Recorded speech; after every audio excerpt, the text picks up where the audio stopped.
الشيطان اللعين الرجيم. بسم الله الرحمن الرحيم. واعتصموا بحبل الله جميعا ولا تفرقوا. انتقال لكن خو بیا هم ګرمي ده. زه تاسو ته صرف 2-3 منټو کې د اول د پرمي تاریخ یوه کیسه کوم چې الحمدلله د پرمي بنګا خو تورای قوم د دهشتګردۍ لعنت نه بری و ذمه ده. نو هیڅ کله دغه لعنت کې توري و بنګش قبایل ملاوي شوي دي نه به وي. په یوه کیسه کوم ایمو تاسې پښتانه یو. این پښتانو خپل رسم و رواج دی. بر محمد و آل محمد صلوات. و دې پرمي و دې پښتانو عزت مسله دی. تاسې ته پاته دی چې پرمي کې دا اول مو میله نه دی او دا به اخیر نه وي بلکې ډېرې شوي دي. کوم عزت د کور والا 4 کاله مخکې پایمال شوی و. دوی هر پله منډې تړې وکړلې هغوی ته خپل عزت چا ددرسي نه کوله. خو زه به څو تاریخي کیسې د پرمي ته وکړم. تاسې ته به پاته وي چې خان بزک لورې موتوری ورته ارتخلي وه. ارتخلي وه که نه وه ارتخلي؟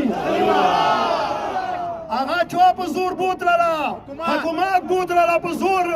هغې کروایي وکړله او دې سره سره آیا موږ میربخیر ورته جلکې ارتخلي وي که نه وي ارتخلي؟ هغه حکومت په زور بوتللې. همدې شان څه په لسګونو جلکې ایمو کارمان ته د پړې ورتخلي وي. خو زه حکومت ته یم چې یک بامو دو هوا مه کوه. چې هغوی ته یو قانون وي ما ته بل قانون وي. خو دا د ټوپکۍ والا ممیله تاسې ته پاته دی. دا د عزت مسله وه. موږ تاسې پښتانه یو. عدالت خپل ځای کې قابل قدر دی. ججان خپل ځای کې قدرمند دي. خو که موږ ته ممیله نه پېښېږي خو که موږ ته مسله نه کېږي دا به چا کړي وي. هر چا څه دا عزت و هر چا دا پېژندنې و. کیدای شي هغه کور کې ملوث هم نه وي. خو بیا هم ویایو چې بیګا صدې کې څه وشول.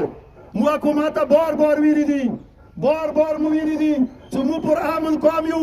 خو وړې مو میلې نه کته چې شمپوشي کوې نن یې وشه میلا دی چې شمپوشي کوې اما منظوري نه وي. تاسې به ما ویډیو لیدلې وي چې مو وایرل کړې وه.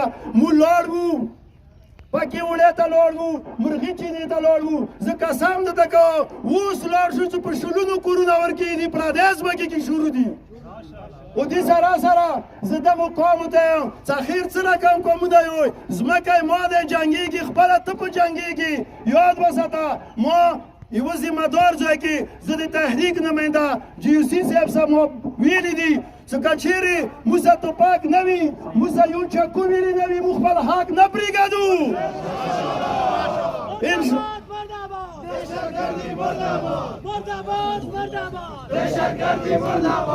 بس چونکې ګرمي ده ضروري صاحب مکمل هغه کوي. خو زه صرف یوه بله کیسه ته کوم چې هغه ډېره ضروري ګڼم.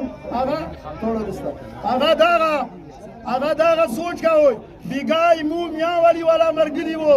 هغه چونکې صرف په زیرو شیعه وو میاں والی پنجاب سره تعلق و هغه یا یرغمال کړي وو. او دې سره سره د انګو بنګښ یا یرغمال کړي وو. نو زه یې ورته حکومت ته بیا یوه مطلبه دا کوم تاسې بھرپور جواب راکوئ. کله جرګه کېږي موږ سره ټول لوور کورو مو سنټر ګوري مو په دوه وي. آینده دپاره مو دې تعداد کې دا نه منو.